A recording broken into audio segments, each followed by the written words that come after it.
What's going on the Winners Win podcast? It's your boy Loso 2.0. And today I have a very, very special guest here. If you could do the honors of introducing yourself, please. Hi, my name is Vandna Kapoor. I am from Surrey, BC, Canada, and I work with financial services. Okay. All right. Cool. So you work with financial services. So when you say work with financial services, like, what do you mean? Like, what are some of the things that you do? I help families reach their financial goals and dreams, and it could be anything, like whether they are looking at retirement for themselves, their children. I actually help them build a roadmap from where they are to where they want to go. And basically, that's the whole idea when I'm dealing with families. Otherwise, I'm coaching teams, I'm helping them win. So I like the winner's mindset because that's where we are. We are all winning, right? Yes, That's all. ma'am. The point is to win. Yes, no, of course. So you work with a lot of families. Did you come from a background? So how was your background? Like, did you come from a family that was real strong with like finances, or is it something you had to like self-teach yourself? To be honest, my parents were both in bank. So they were both into banking and they retired as bankers. But I was never interested in banking. I was always into teaching was my passion. So I was a lecturer. I can come from I was in India 2002. I went to New Zealand. Over there, I was teaching international students. I was basically a teacher trainer. I was training language teachers how to teach English.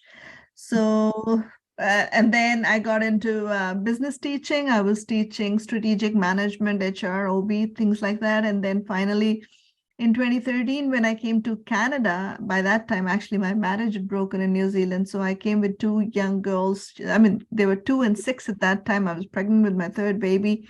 Came into Canada, brand new city, had no money, sleeping on a mattress, eating in the temple. I had a third baby that I miscarried. And I was like, okay, now I don't know which way to go. But my kids were like, Mom, are you dying? I said, no, your mom's a fighter. So I picked up myself again, and I started working in the media industry wherever I could get my foot in.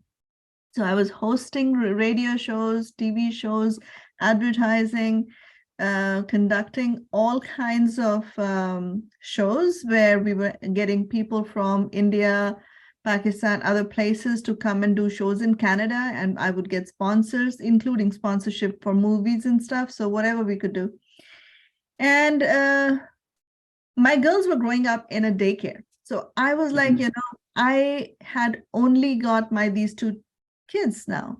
Didn't have a husband, didn't have house, didn't have anything. And they were growing up in a daycare. So I decided I have to do something, which is I need to be working from home so I can be with them. So I'm a Microsoft certified systems engineer, MBA. I've done all kind of courses, interpreting, you name it. And I was even a qualified radio host from New Zealand. But coming to Canada, I had to start from the beginning. And now I was like, okay, financial stuff didn't just occur like that. I got my life insurance done when I came new to the country. And then I was like, I wasn't ready for a commission-oriented work because I wanted to take care of my girls, put food on the table, on the head. So I was like, I need something that is regular, constantly. Biggest mistake of my life, I would say, because it is very hard to break that cycle. You get into a comfort zone, and then breaking the comfort zone, you need much more effort, right? So anyways, long story short, 2 years I worked in the advertising world, and I was doing radio, TV shows. As I said, okay, now is the time. My girls need me. So I decided to get into the financial sector. I got licensed with another company, not the one that I joined with. And then 2 years I worked with them, didn't learn much. I was about to now start my own agency when I came across the opportunity I'm in now. This time I was reluctant, skeptical. I tried almost every company that was possibly, I tried multi-level marketing schemes. I've tried everything that was possible. And I was like, at the verge of saying, I don't trust anyone. I don't trust anything. Nothing works. I just have to have my own agency, and that's the only thing that's going to work. And finally, I was like, you know what?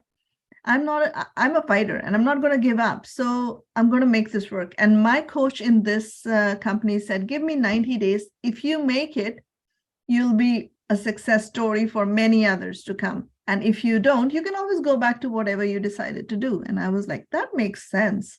So first 6 weeks in that company, I made my first 10,000. I'm like, whoa, it works. I repeated it for 3 months in a row. And now I quit my full-time job. And I was like, you know what? This works. And I didn't have to look back. In 1 year, I had crossed all the awards and everything that the company had. They even had to create some special awards for me. And I'm like, now I'm a team leader and I'm coaching others. And many people, I am lucky, touch wood. I think it's a divine calling where I'm able to contribute to the universe, to the other people, where I'm able to show them, like, if I can do it, anyone can do it, is what I try and tell them, because there's nothing called impossible, because the word itself has I am possible. Okay, I like that. Impossible because I am impossible. I am possible. I like that. I like that. I like that. Okay. Right. It sounds like you had a very, very tough, just journey getting there, which is all a blessing because, like you said, you work, stuff happens in the beginning that helps you become the character you are today. Do you feel like through all of that stuff, you were able to pass down like good lessons and stuff like that to your daughters? Like, how were they affected through your journey? Absolutely, because children, whether they say it or not, they are observing you, everything that you do. When I went out on my calls earlier days before COVID hit, we used to go to other people's homes and do the sale. So I would take them with me because I would tell the client, look, I'm a single mom. I have 2 girls. One is 2, one is 6. Is it okay? Can I bring them with me? And most of them said no problem because they also had kids. So I took my kids with them. The kids played with the kids while I dealt with the parents and I did business. Mm. It's like if you find excuses, your kids will become your excuse to not work, is what my thinking said. And I was like, my kids were the main motivation I had. And they would be like, where are we going today, Mom? Okay. So they was part of this. They was part of it. They was selling too. They was selling to the kids. Exactly. And I always had that, okay, I actually had my kids as part of the vision board. Whatever we created, it was for the family. And we went out together. We were working together towards an aim. So if mom's successful, we'll go for dinner. If mom's successful, we achieve this, that, and the other. We'll have whatever they were thinking of as their next, bike or whatever they wanted. So we had incentives for mom as well as the kids. Because then they are not stopping you, they are with you. So it's like a family business when kids are like, how far are you? I actually won a company trip. We went together to Punta Cana. And I was like, you know what? When the kids actually are motivated and they're pushing you, they'll be like, Mom, how far are we? How close are we? Now next trip is to Disney. And then how close are we? So that's every day you become accountable. And I strongly believe in 3 A's in life, especially in business. The first one is your attitude. Are you always smiling and have that attitude of gratitude and you're always ready to help? Are you, and then the second A is like, first, if your attitude is great, will lead you to activity. So activity is every day, regardless of what business you're doing, you have to have a certain amount of activity every day. And do you have a tracking sheet or whatever you have to see what your activity is leading you to? And the third, the most important one, I think all of them are important, but the third one is accountability. You could have an accountability coach, or you could have your own kids or your spouse or whoever. I mean, you can have your mirror as an accountability tool. Write it down. Having your goals written down and reading them multiple times a day, writing my goals morning and evening. And then my activities planned the day before. What am I going to be doing? And then I'm actually checking against my own checklist, how much did I achieve? And if there was there are many times things that didn't get done because of whatever reasons, life happens, emergencies happen, and then they fall on to the next day. But I have to make sure that I have enough my next day. My calendar has to be booked. Yeah. Any white spaces in the calendar are a killer. They'll kill my business. So no white spaces in the calendar. It's like, have a professional hat is what I was told. And I always remember that. Can you imagine a doctor's office and the doctor going on a Monday morning and having to wonder where the appointments are going to come from? That's crazy. Right? So we are in the same boat. We are professionals. So making sure that every Monday morning starts with at least 10 to 15 appointments booked. And then as you go, you can book more. But if you have 10 to 15 appointments booked in my business, I make sure I have 2 a day at least. Mm-hmm. That's my success secret. 2 a day, and then you don't have to worry about it. 2 appointments a day, you're good. You can have more. No one's stopping you, because I'm into team building. So I have a few appointments where I'm hiring more people who want to join the team. And I have other appointments where I'm actually selling the basically all our financial products, whether it's insurance, investments, mortgages, whatever we have. So I'm trying to find out what I can do for families where their financial plans are concerned and where they are. Majority of it is like some of them have a plan, but not well done. So we are able to dissect it. I'm more like a surgeon. So I look at it and I'm able to show them exactly where the loopholes are and how we can fix that. And that's where I get majority of my business now through referrals, because when you do a great job, that's what happens. 100%. And in any business, you need to have at least, I believe you need to have 5 ways of prospecting to stay alive. So earlier days, we used to have a lot of face-to-face. I still have my face-to-face. There's so many people that I still prefer meeting, like especially businesses. When you're reaching out to businesses, it's easier. Then social media is there. Then you can pick up directories. You can pick up, you can go out and find different ways in terms of collaborations. You can use BNI kind of things. So I use my 5 as these. I still go face to face. I still use BNIs. I still have my businesses that I walk into. I do my business as I go. I go for my, spa treatment, and I'll prospect the lady who's helping me with my, pampering of that day. So I would do it with anyone, because I live the business. It's not that, it's something special I do. It's part of me. So that's how it is. I'm literally, I tell myself I'm eating, drinking, sleeping business. And it's not that I'm workaholic. I spend a lot of time with my kids. We spend a lot of fun time, but that's quality time, not quantity time. Yeah. That's how it is. No, that's good. I like the ways you're saying that you go, you eat, drink, and sleep your business. Because I was actually just writing this in my book, my second book, that your business is like your spirit, right? Exactly. So your spirit is meant to expand. So you're supposed to expand your business every single day, because it's the law of vibration. Nothing rests. You're either going forward, you're going backwards. So I like that idea. And it's funny, I was actually about to ask you that, with having all these, these appointments, at least 2 a day. And how do you find time to have the balance to be with your, your daughters, and then also on top of that, just have some time for some me time? Like, how do you balance that? It's all like, I believe in having calendar as your second brain.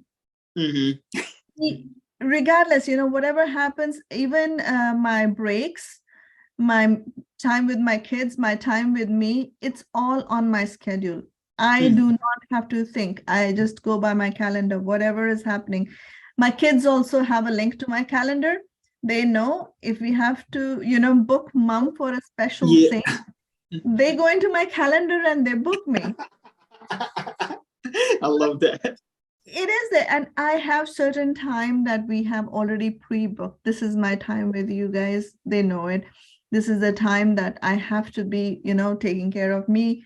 So I have it all scheduled. So block schedule for work, block schedule for your children, block schedule for you.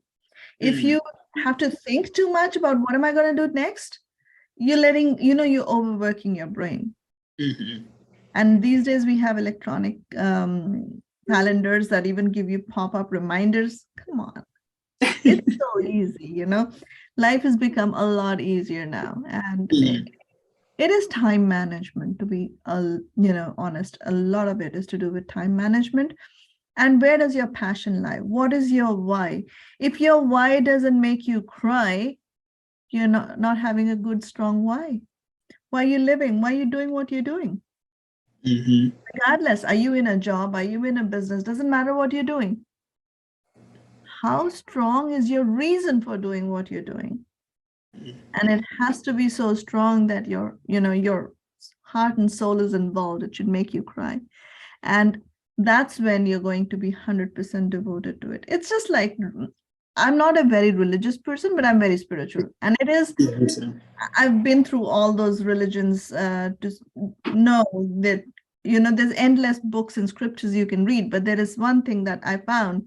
It's your soul. That's the biggest God ever, right? And if your conscience is clear and you're able to talk to your soul, you're on the right path.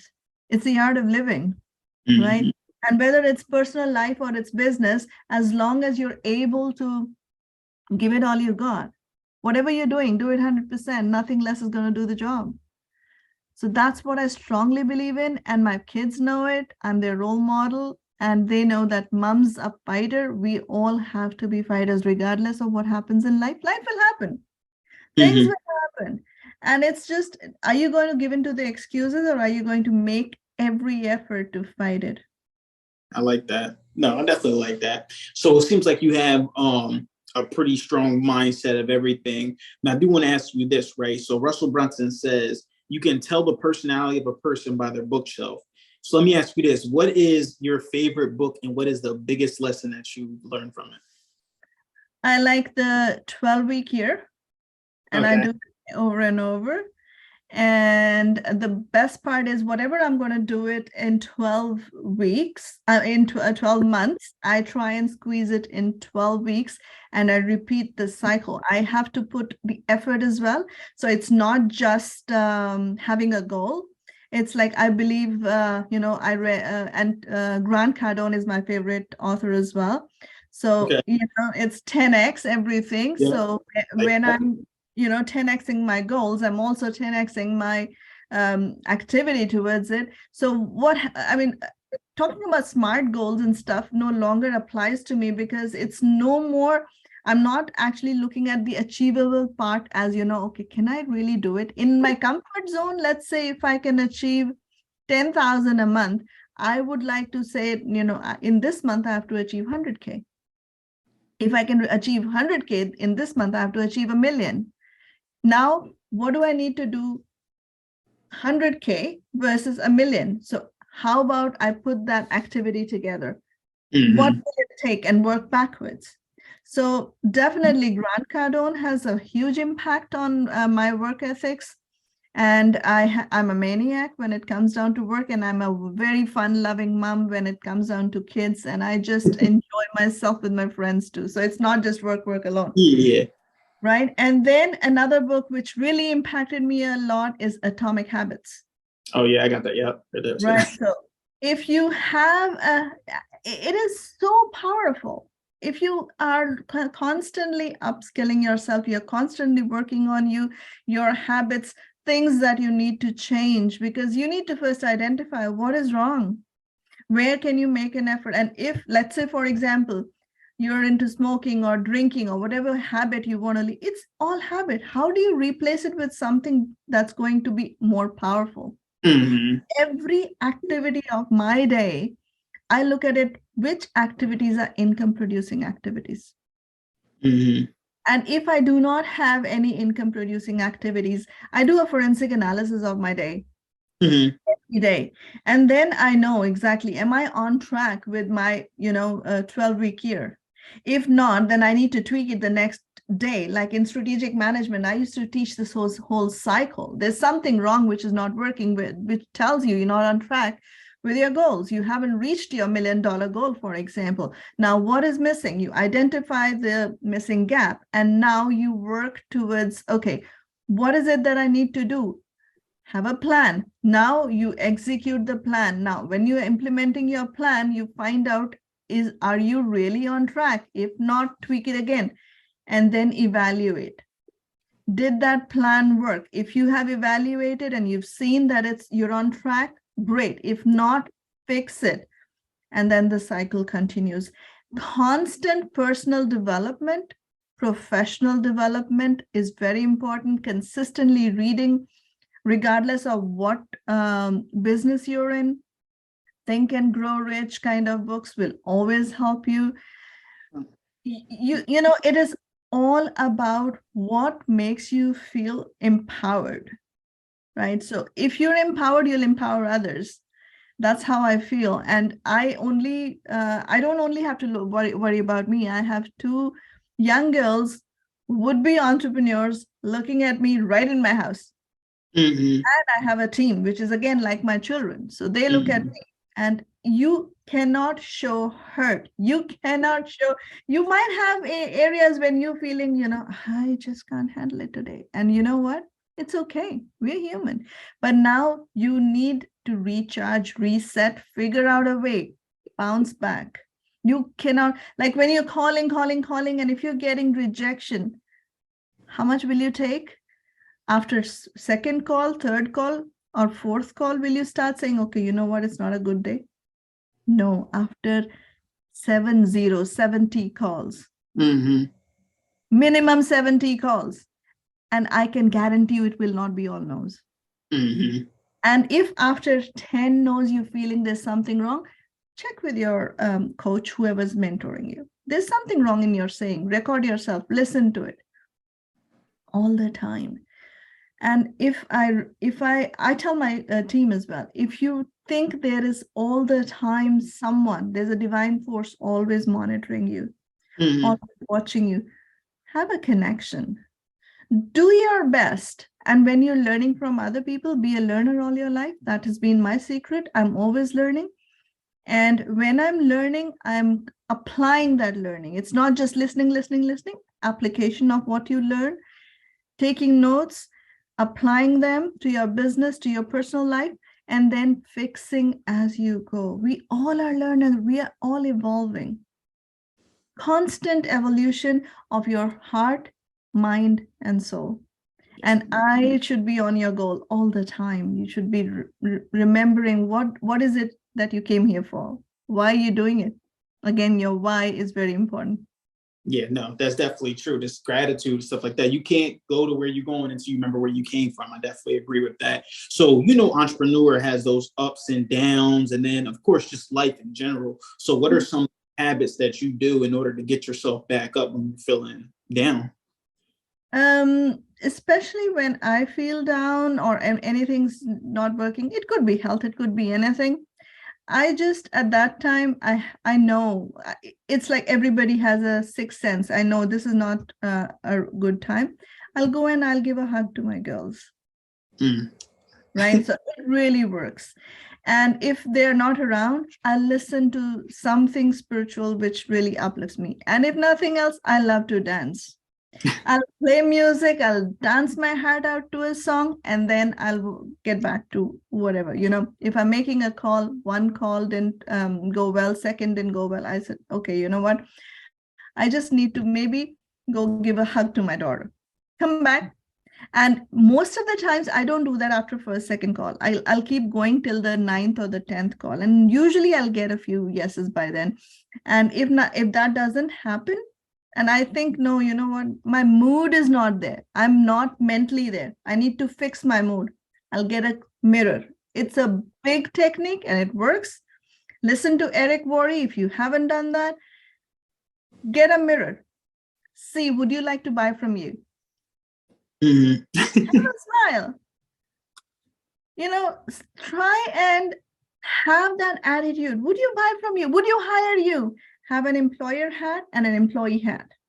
Would you recruit yourself to do what you do? And then monitoring it becomes a lot easier. Then you're not beating yourself. If I don't want to work today, I'm not in the right mood. Okay, I'll take the day off. And then there is no pretending. I'll take my girls out for, okay, let's go for a spa date. You know, You don't, but that doesn't happen all the time. It's only once in a blue moon when, mood is not in the right place, and there things happen in life. So you can take a break, and that's the benefit of being in, your own business, being your own boss. You can decide when you want to take time off. Mm-hmm. Right. And my rebound time is instant. If I've had a no, I have to call someone in 30 seconds and I have my list ready. I make the list and I hit the list and I do it over and over. So I make my list a day before, and I have at least 30 names and numbers that I'm going to call. 5 people that are existing clients, 5 people that are going to be brand new that I want to introduce myself to, 5 people that I need to do something for as a financial advisor. We're already working on the case or whatever. And this way, and 5 people who are team members, and 5 people that I've already done the work for, and it's kind of a follow-up call or a service-oriented call where I go and check on them and if everything is all right. And like that, I have a list of 30 people. And when that 30 is over, and if I have time, then I do my social media, additional prospecting, sending messages. I send about 100 messages a day. Making sure I wish everybody a happy birthday on your social media, making sure that there is, you're sending them wishes for their promotion, if they've had anniversaries, if they've had a baby, whatever. If nothing else, when it is a Valentine's Day, happy Valentine's to everyone, and each individual by name. And I sometimes make a video of me saying that, and then I send it across. It's more personable. Right. So I do different things, and to uplift myself, just to answer your question, I listen to music, I dance, or I go and spend a few moments with my kids, and that changes my whole mood, and then I'm back to what I'm supposed to be doing. That's all good. That's all good. That was a lot of golden nuggets that you definitely added in here. I like the 3 A's, of course. I like everything that you said here today. If you had to leave the audience with one last big piece of advice, what would you tell them? Believe in yourself. You can do it. Yep, you're right. You're right. Believe in yourself. You can do it. You put your mind in. You can anything you put your mind to. I definitely like that. So, if the audience wanted to reach out to you for any financial services, or just to join your team, how could they reach out to you? I'm on social media. It's on Facebook. My name is Vandna Kapoor. I don't know if you can see it on Zoom. It's spelled the same way on my social media too. I'm on LinkedIn. I'm on, and I can give my number out if they want to call me. It is Canadian, obviously. So it's 604-679-7445. If they want to send me an email, it is my first name, Vandna 38. I always believe I want to be 38. That's when I made my email. So vandana38@gmail.com. So that's my personal email. So you can reach out to me on in my personal email, or call me, text me, Instagram me, whatever you like. Okay. All right. It was definitely a pleasure having you on here. You left a lot of golden nuggets, not even about financial services, but just really about life and how to achieve it. So I appreciate you taking the time out of your day in order to join us. Thank you so much, Carlos. I really appreciate the opportunity to talk to you and your audience. Okay. All right. Thank you. That's really pretty much it, man. I want you guys to keep killing the day. Remember, guys, winners win, losers lose, and you pray for success like this. You good? One last thing, can I say? Yeah, go ahead. Winners can never quit. They're not quitters, and quitters can never win. Remember that. I like it. So don't quit.